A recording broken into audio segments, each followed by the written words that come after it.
আপনাকে অভিনন্দন বেগম যোধা, আর আপনাকেও অভিনন্দন মালিকায়ে আজম। তোমাকেও অভিনন্দন মহামাঙ্গা। ধন্যবাদ। মুঘল সাম্রাজ্যের উত্তরাধিকারীকে নিয়ে আমরা যে স্বপ্ন দেখেছিলাম সেটা বেগম যোধাই পূরণ করতে চলেছেন। হুশিয়ার, শাহেনশাহে হিন্দ প্রবেশ করছেন।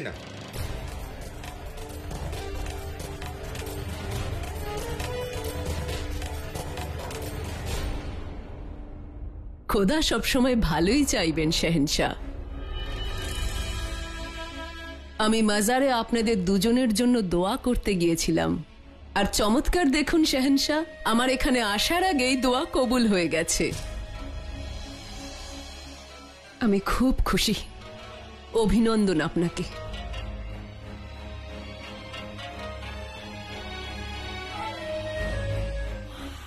কি হলো? মনে হয় জালাল খুশি নয় এই খবরটা শুনে। যদি আপনারা অনুমতি দেন তাহলে বেগম যোধা আর শাহেনশাহর কুনজর কাটিয়ে দেব। অনুমতি দিলাম। ধন্যবাদ। আসুন এবার আপনি আপনার কাজ শুরু করুন, যাতে সবকিছু শুভ হয়।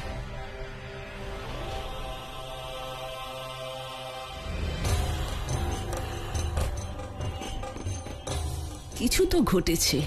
জালাল সবাইকে যা দেখাতে চাইছে তা নয়, যেটা লুকোচ্ছে সেটাই আমার কাজে আসবে।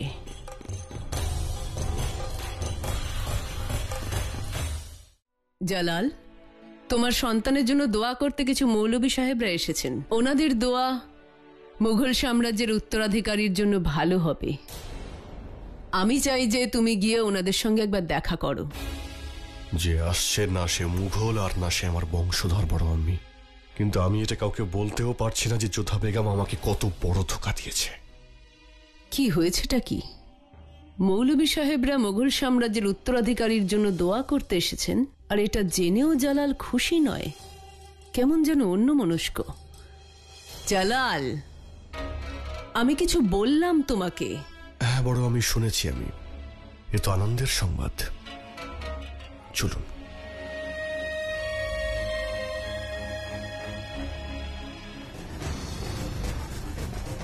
এবার আমি নিশ্চিত যে বেগম যোধা আর জালালের মধ্যে কিছু তো ঘটেছে, কারণ এই খুশির সময়ও ওরা দুজন খুশি নয়। কিন্তু বিষয়টা কি? এখন দোয়া করবার জন্য আপনারা হাত ওঠান এবং খোদার কাছে দোয়া চেয়ে নিন।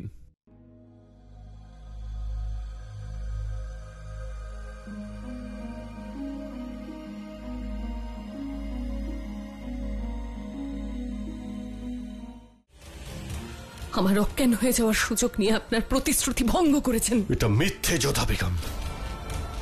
সেদিন রোকেয়া বেগমের সামনে আমি কিছু বলতে পারিনি, তবে সত্যিটা হলো আমার দেওয়া প্রতিশ্রুতি আমি ভাঙিনি।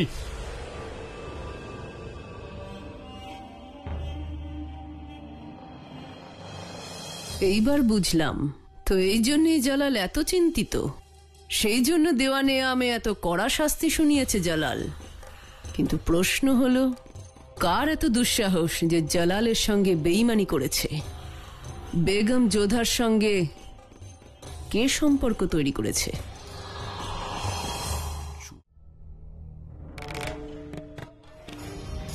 আপনি তৈরি করেছেন আমার সঙ্গে সম্পর্ক। আমার অজ্ঞান হয়ে যাওয়ার সুযোগ নিয়ে আপনার প্রতিশ্রুতি ভঙ্গ করেছেন। মিথ্যে যোধা বেগম।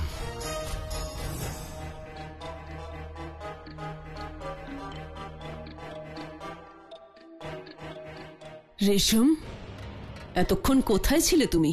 অপরাধ নেবেন না ওয়াজির আলিয়া, কিন্তু আপনার হুকুম ছিল যাতে কেউ এই সাক্ষাতের ব্যাপারে না জানতে পারে, তাই একটু দেরি হয়ে গেল। আমি হাকিম সাহেবাকে নিয়ে এসেছি।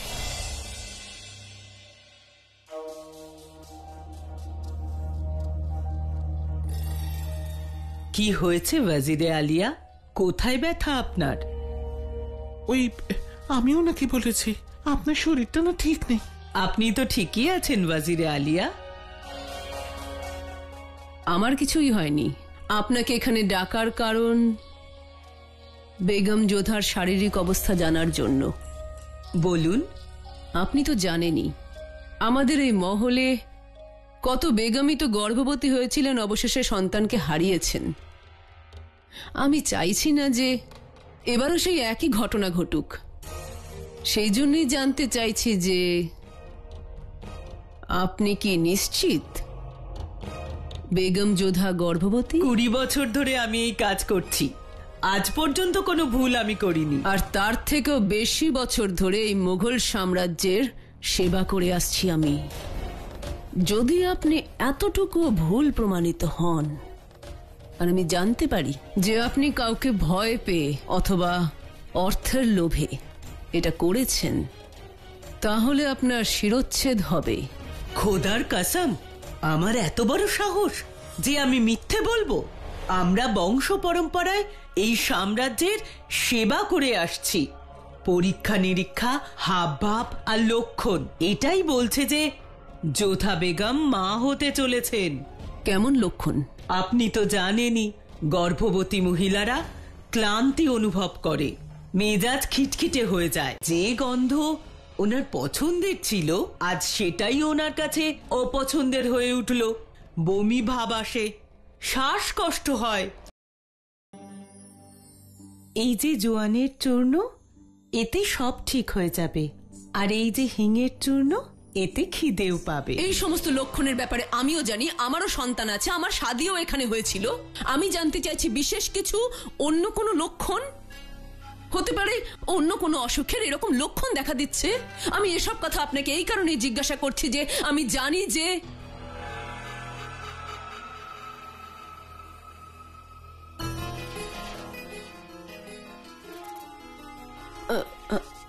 সঠিক করে বলুন, আপনি কত মাস চলছে? এটা তো প্রথম মাস।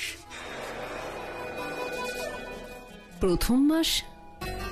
এর মানে হলো আমেরে রওনার সময় অথবা আমেরে বেগম যোধা কারোর সঙ্গে সম্পর্কে জড়িয়েছিলেন। আপনাকে অনেক ধন্যবাদ এখানে আসার জন্য, কিন্তু একটা কথা মনে রাখবেন, আপনার আর আমার মধ্যে যা কথা হলো সেটা যেন আমাদের মধ্যে এই কক্ষেই থাকে। আপনি তো জানেন এর আগে যা বেগম রোকেয়ার সঙ্গে ঘটেছিল, আমি চাইছি না যে সেটা আবার ঘটুক। খেয়াল রাখতে হবে আমাদেরকেই, সেই জন্য এই কথাগুলো গোপন রাখাই ভালো। আর এই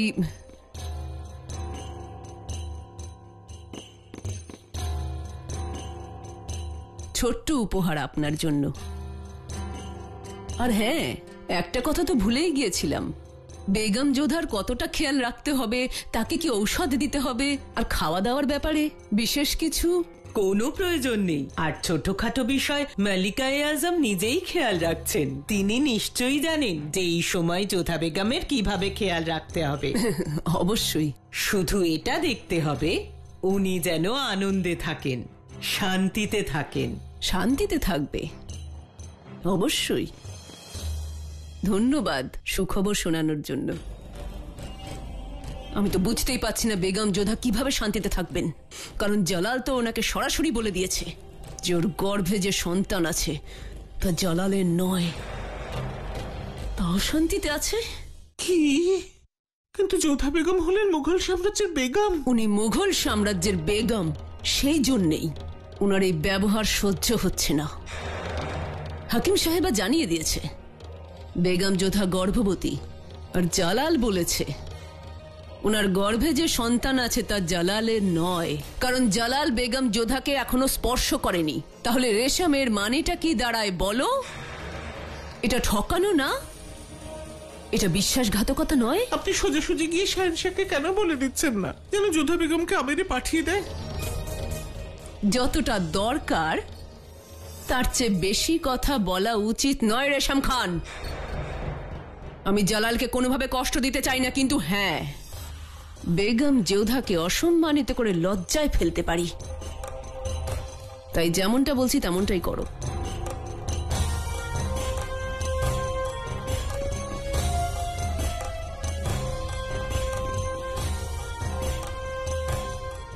বুঝে গেছো তুমি? দাঁড়িয়ে আছো কেন রেশম? যাও।